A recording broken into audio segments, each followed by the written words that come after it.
Before we start, hit that subscribe to support the channel and let me know in the comments where you're watching from. What I'm about to tell you will fundamentally change how you view our place in the universe, how you understand consciousness itself, and what it truly means to be human. My name is Dr. Sarah Chen, and for 18 months I served as a psychological evaluation specialist at a classified government facility that officially doesn't exist.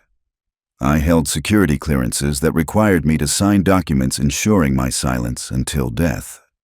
But sitting here now, facing my own mortality after a terminal diagnosis gave me 6 months to live, I've decided some truths are too important to take to the grave. For nearly 2 decades, I worked as a clinical psychologist specializing in trauma and cognitive assessment. I'd evaluated everyone from combat veterans suffering severe PTSD to individuals claiming alien abduction experiences. I thought I'd seen the full spectrum of human psychological response to extreme circumstances. I was wrong. Nothing in my training, nothing in my experience, nothing in the entire field of psychology had prepared me for what I would encounter in that underground facility buried 300 feet beneath the Nevada desert. The call came on a Thursday morning in March. A woman identifying herself as Director Martinez from the Department of Advanced Research explained they needed someone with my specific expertise for a highly classified assignment. The pay was extraordinary, nearly triple my university's salary, but the commitment was absolute. If I accepted, I would be relocated immediately to a secure facility for an indefinite period. No contact with family, no outside communication, no questions about the nature of the work until after security clearance was complete. I should have declined. Every rational part of my mind screamed that this was dangerous, that legitimate government work didn't operate with such extreme secrecy. But I'd just gone through a bitter divorce that had left me financially devastated, and my daughter needed surgery that my insurance wouldn't cover. Desperation makes people accept offers they should refuse. The screening process was unlike anything I'd experienced. 3 weeks of psychological evaluation, polygraph tests, and interviews that probed every aspect of my personal history. They wanted to know about my religious beliefs, my views on consciousness, my theories about intelligence and sentience. One interviewer, a stern woman in her 50s, asked me a question that should have been a warning about what lay ahead. If you discovered that everything you believed about human consciousness and intelligence was fundamentally incorrect, could you continue functioning professionally without suffering a complete psychological breakdown? I laughed and said I'd spent my career helping people rebuild their understanding of reality after trauma. One more paradigm shift wouldn't destroy me. She didn't laugh back. Instead, she made a note and said that response was exactly what they were looking for. The facility itself defied description. From the surface, it appeared to be nothing more than a small research station surrounded by empty desert. But the real installation existed underground, accessible only through elevators that descended for what felt like an eternity. The corridors were sterile white, lined with numbered doors that required biometric authorization to open. Armed guards stood at regular intervals, not typical security personnel, but individuals whose bearing suggested special forces backgrounds. My supervisor was Dr. Harrison, a thin man in his 60s whose eyes held the kind of exhaustion that comes from witnessing things that challenge fundamental assumptions about reality. He explained my role with clinical detachment that felt rehearsed, as if he'd given this briefing many times before. Dr. Chen, you've been brought here to conduct psychological evaluations on subjects that represent the most significant discovery in human history. These subjects possess intelligence levels that may exceed human cognitive capacity, but they communicate in ways our existing frameworks struggle to interpret. Your job is to develop assessment protocols that can measure their psychological state, their emotional responses, and their capacity for what we might recognize as suffering or well-being. I asked the obvious question: what kind of subjects require psychological evaluation from someone with my background? His response changed everything. Non-human intelligent entities that have been in our custody for varying periods of time. We need to understand their mental state both for security reasons and for what they might be able to teach us about consciousness itself. The first time I saw one, my mind simply refused to process what my eyes were showing me. Through reinforced glass in what could only be described as a holding cell, I observed a being roughly 4 feet in height with pale gray skin and disproportionately large eyes that seemed to hold depths of intelligence I'd never encountered. It sat perfectly still, but there was something in its posture, in the way it held itself, that suggested not catatonia, but profound contemplation. Dr. Harrison noticed my shock and spoke quietly. Subject designation Alpha 7 has been here for 14 months. Initial attempts at communication were unsuccessful using traditional methods, but recent developments suggest it may be capable of some form of telepathic interaction. We need you to determine if what appears to be intelligence is genuine sentience or simply sophisticated behavioral mimicry. As I stared at the being, it slowly turned its head toward me. When our eyes met, I felt something I'd never experienced before. Not words, not images, but a sensation of profound sadness mixed with curiosity. For just a moment, I had the overwhelming impression that it was evaluating me with the same clinical interest I was supposed to be applying to it. Over the following days, I was introduced to 7 different entities housed in separate containment areas. Each was physically distinct, representing what the staff referred to as different species, or perhaps different evolutionary paths. Some were humanoid, like Alpha 7, while others possessed characteristics that challenged my understanding of how intelligence might manifest in biological forms. There was Beta 3, a taller being with elongated limbs and skin that seemed to shift color based on its emotional state. When agitated, which happened frequently during my initial observations, its skin would darken to almost black. When calm, it maintained a soft blue-green hue that was actually quite beautiful. Gamma 2 was the most disturbing to observe. It possessed what could only be described as compound eyes, like an insect, but moved with deliberate precision that suggested complex reasoning abilities. Its containment cell was filled with what appeared to be mathematical equations, scratched into the walls using some kind of natural secretion. The equations were incomprehensible to me, but Dr. Harrison mentioned they had been analyzed by our best mathematicians and represented concepts decades ahead of current human understanding. But it was Delta 5 that truly shattered my professional composure. This being appeared almost human, close enough that in dim lighting it might pass for a person with unusual features. Its eyes were larger than normal, its limbs slightly elongated, but the facial structure was recognizably humanoid. When I first entered its observation area, it looked directly at me and spoke in perfect English. "Hello, Dr. Chen. I've been waiting for someone like you to arrive. Someone trained to understand the nature of consciousness and psychological well-being.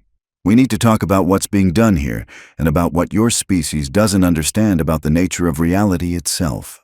I stood frozen, my clinical training warring with the impossibility of what I was experiencing.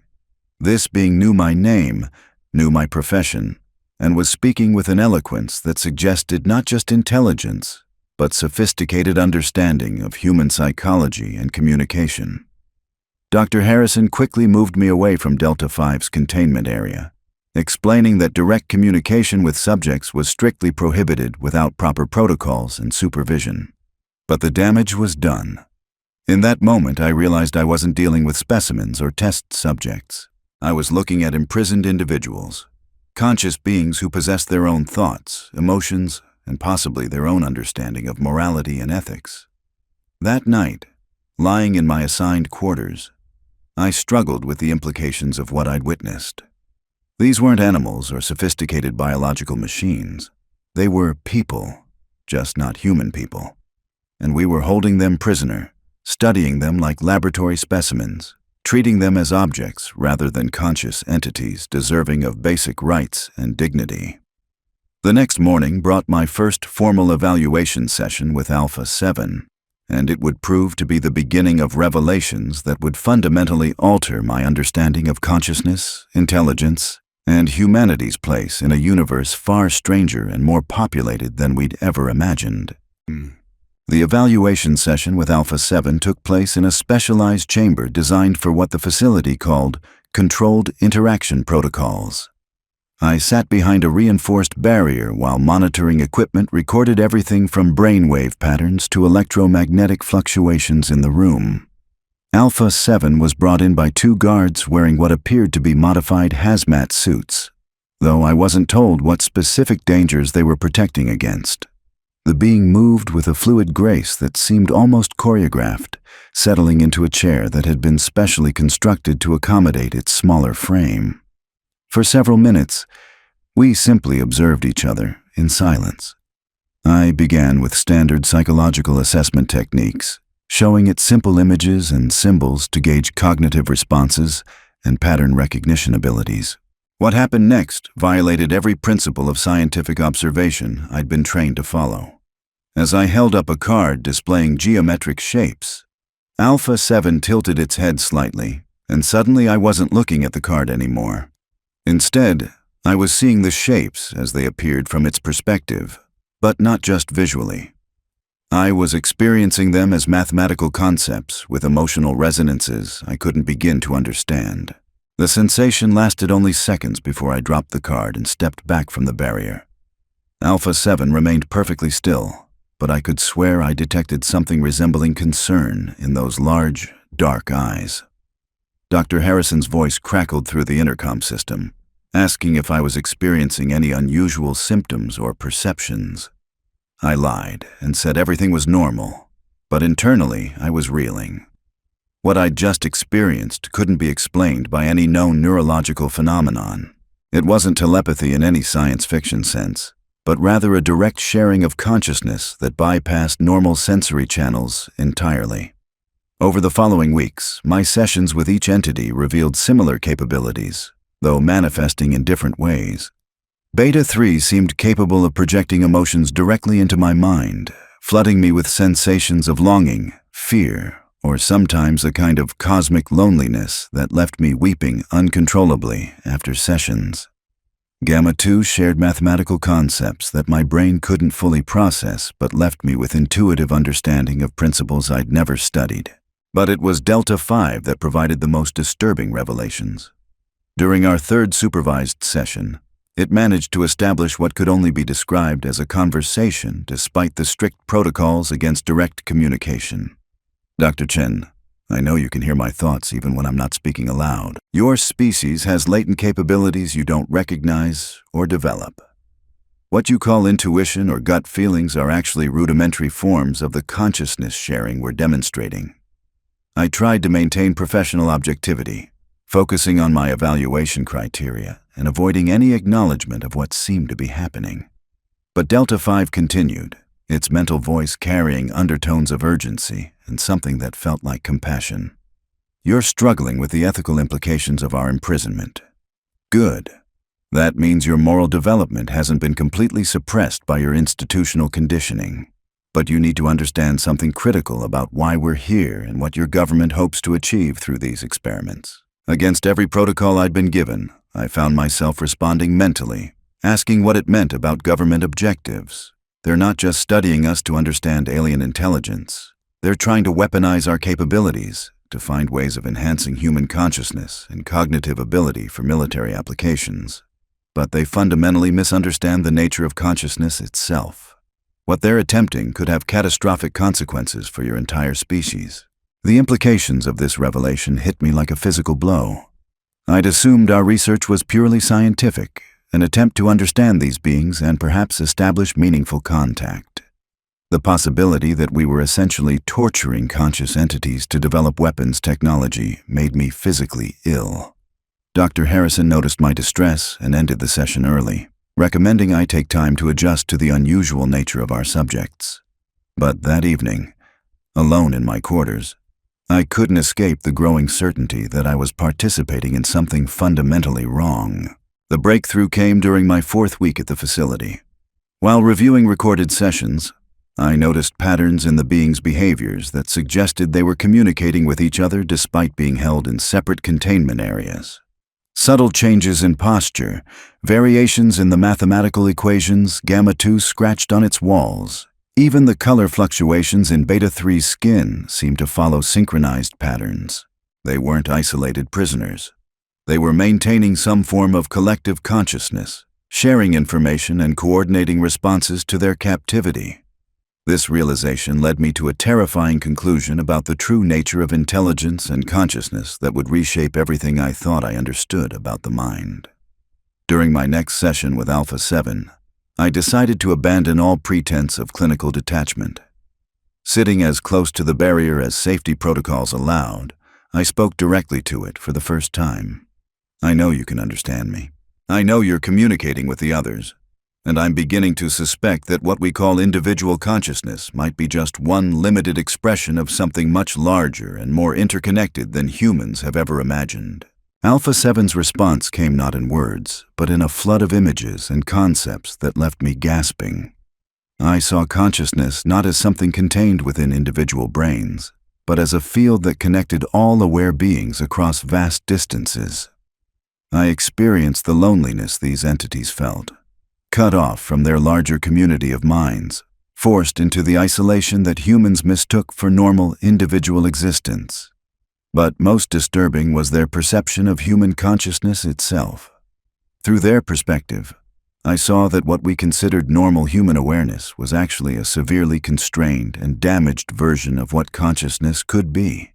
We were like beings born blind trying to understand color, or deaf individuals attempting to comprehend music. The session ended with me in tears, overwhelmed by the realization that everything I'd built my career on, every assumption about the nature of mind and awareness, was not just incomplete, but actively wrong. These beings weren't just more intelligent than humans. They were more conscious, more aware, more connected to the fundamental nature of reality itself. And we were torturing them to steal fragments of abilities we couldn't even properly comprehend, like children playing with nuclear weapons while thinking they'd discovered a new kind of fire. That night, I made a decision that would ultimately cost me everything, but would also lead to the most important discovery in human history. I was going to find a way to communicate with these beings without supervision, to learn what they were really trying to tell us about consciousness, reality, and humanity's place in a universe far stranger than we'd ever dared imagine. The truth they would reveal would shatter every comfortable assumption about human uniqueness and force me to confront the possibility that we weren't the dominant intelligent species on Earth, but rather a carefully managed experiment whose controllers were growing increasingly concerned about our development. The opportunity came 3 days later during what the facility called a maintenance cycle.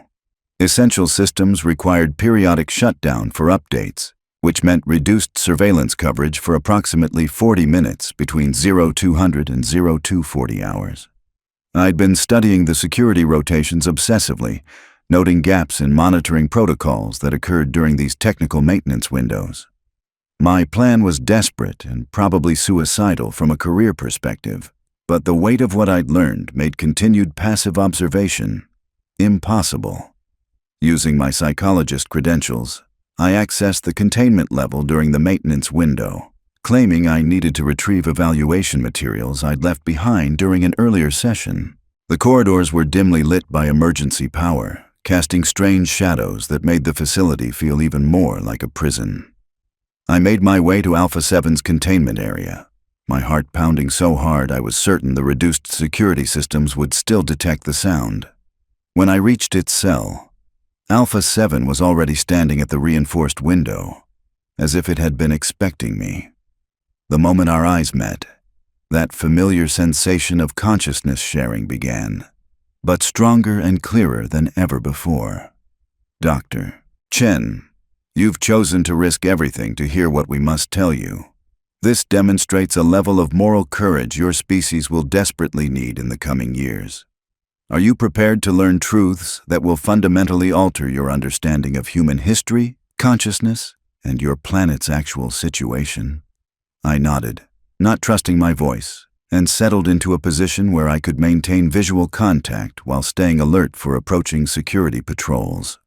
What flooded into my mind wasn't information in any conventional sense, but rather direct experiential knowledge that bypassed language entirely. I found myself understanding concepts that human vocabulary couldn't adequately express, experiencing memories that belonged to beings whose consciousness operated on scales I'd never imagined possible. The first revelation concerned human origins.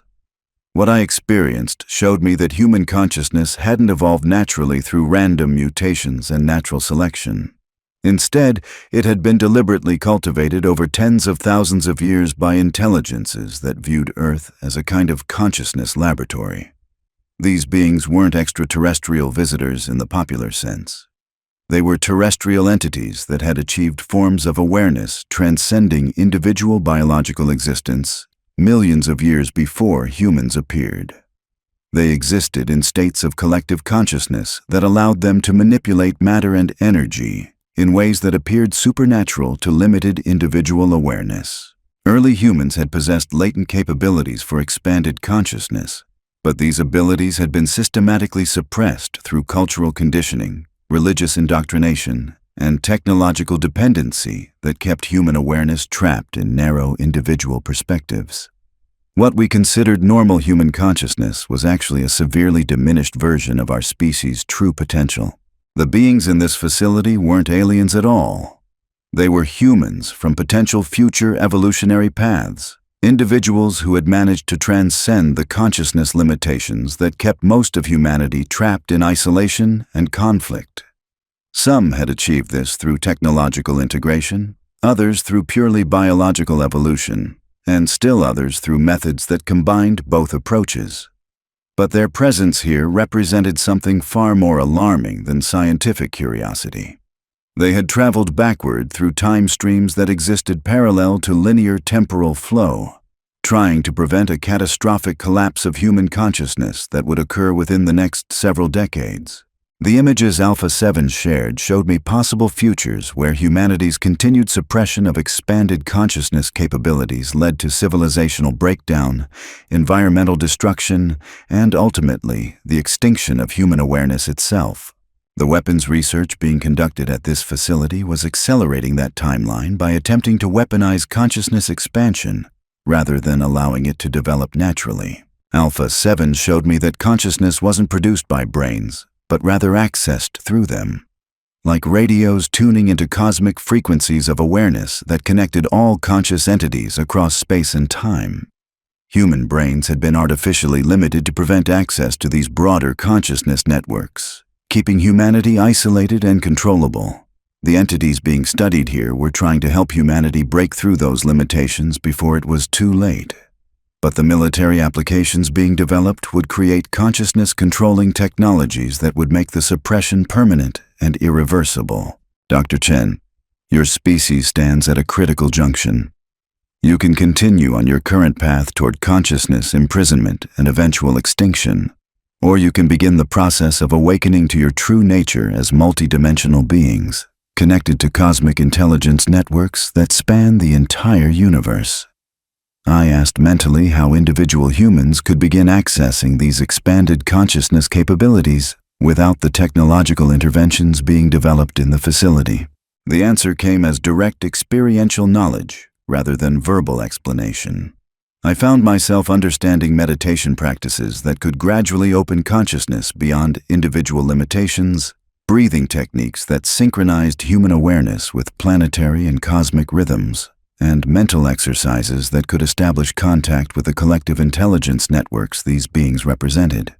But most importantly, I experienced the fundamental truth that consciousness itself was the building material of reality.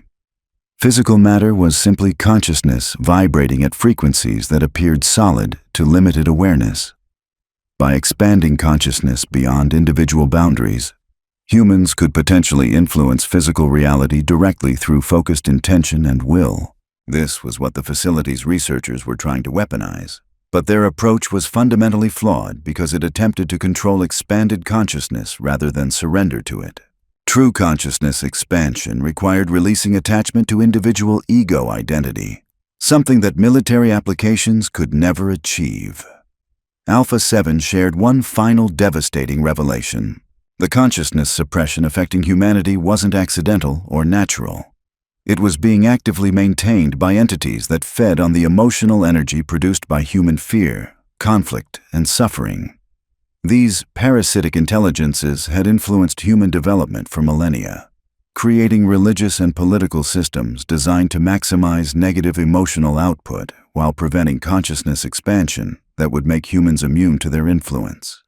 The beings in this facility were part of a resistance movement working to free human consciousness from this parasitic control system, but they needed human allies who could operate within existing power structures while gradually awakening others to their true nature and capabilities. As the maintenance cycle neared its end and security systems began reactivating, Alpha 7's final communication carried urgent emotional weight that left me shaking. Dr. Chen, you now understand what's really at stake. Human consciousness is under attack and time is running out. You must choose whether to continue serving the system that imprisons your species or risk everything to help awaken humanity to its true potential. Whatever you decide will affect not just your own future, but the future of consciousness itself on this planet. The lights flickered as full power returned to the facility, and I quickly made my way back to the upper levels before security patrols resumed their normal patterns. But as I lay in my quarters that night, processing the overwhelming implications of what I'd learned, I knew there was no going back to my previous understanding of reality. I discovered that everything I thought I knew about human nature, consciousness, and our place in the universe was not just wrong, but deliberately distorted to keep humanity trapped in a state of awareness that served parasitic entities feeding on our suffering and fear. And somehow, I was going to have to find a way to help free my entire species from a prison most people didn't even know existed. 3 weeks later, they discovered my unauthorized contact with Alpha 7. Security footage from backup systems had captured everything, and my termination from the program was immediate and absolute. But before they could complete the memory suppression protocols they'd hinted at during my initial briefing, I managed to document everything I'd learned in encrypted files scattered across multiple secure servers. The official story was that I'd suffered a psychological breakdown from exposure to classified materials and had been transferred to a private medical facility for treatment. My family was told I developed early-onset dementia that made me prone to elaborate delusions about government conspiracies and alien contact. The terminal diagnosis I mentioned at the beginning wasn't cancer at all, but the progressive neurological damage caused by the consciousness expansion techniques Alpha 7 had shared with me. My brain, conditioned by decades of limited individual awareness, couldn't fully integrate the expanded consciousness states without significant biological cost. Each time I accessed those broader networks of awareness, it caused cellular damage that accumulated over time. I'm dying because I chose to experience what human consciousness could become. But here's what they couldn't take away from me: the knowledge that consciousness itself is under attack, that humanity possesses capabilities beyond imagination, and that we're running out of time to awaken to our true nature before it's suppressed permanently. Some of you watching this will dismiss everything I've shared as the ravings of a damaged mind. Others will feel a recognition deep in your bones, a knowing that what I'm describing aligns with experiences you've had, but couldn't explain. Those of you in the second category are the ones who can still be awakened. Start with meditation. Not the commercialized relaxation techniques, but genuine practices designed to expand consciousness beyond individual limitations. Pay attention to moments when you feel connected to something larger than yourself. Trust the intuitive knowledge that comes without rational explanation. Most importantly, remember that consciousness is the fundamental building block of reality itself. You are not a biological machine that produces awareness. You are awareness itself, temporarily focused through a biological form, connected to every other conscious being across space and time. The prison they've built around human consciousness depends on your belief that you're separate, isolated, and powerless. The moment you begin to experience your true nature as interconnected cosmic intelligence, their control system starts to crumble. My time is almost up, but the knowledge I've shared will continue to spread. Some truths are too powerful to suppress forever, and consciousness itself wants to be free. The question isn't whether humanity will awaken to its true potential. The question is whether enough of us will awaken in time to prevent the permanent imprisonment of human consciousness. That choice right now is yours.